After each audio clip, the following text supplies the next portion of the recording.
Maximum মানুষের অর্থনৈতিক জায়গা দিক দিয়ে বড় সমস্যায় জর্জরিত। যা রোজগার হচ্ছে সেই রোজগার আয় থেকে বাইরে। এই দুর্গাপুজোর তিথিতে আপনি এই টোটকা করুন, এই ক্রিয়ার মাধ্যমে আপনার অর্থনৈতিক জায়গা থেকে অনেক ভালো থাকবে।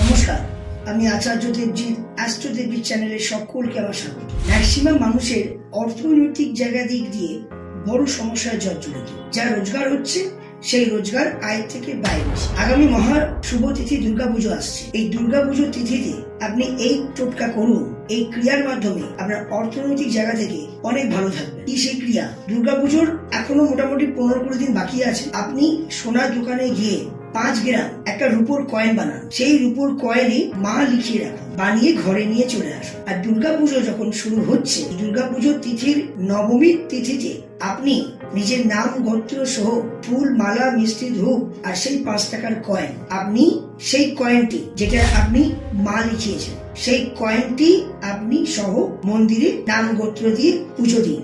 ব্রাহ্মণ দ্বারায় আপনি সেই রূপোর কয়েন 5 গ্রাম যেটা মা লিখিয়েছেন সেই কয়েনটি দ্বারায় পুজো দিন। এইবার পুজো দেওয়ার পর কয়েনটি ব্রাহ্মণের হাত থেকে আপনি নিয়ে নিন। পুজো দেওয়ার পর ঘরে চলে আসুন।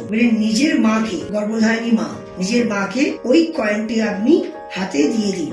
আর মাকে বলবেন, দশমীর তিথিতে মা এই কয়েনটি তুমি আমাকে দেবে।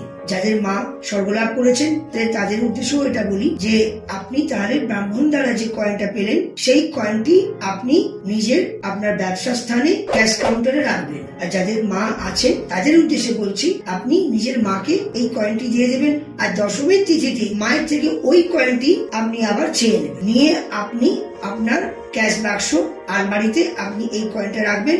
সারা বছর আপনার অর্থনৈতিক থেকে যে আপনি সমস্যায় জর্জরিত, ওখান থেকে আপনি অনেক রিলিফ পাবেন। নমস্কার।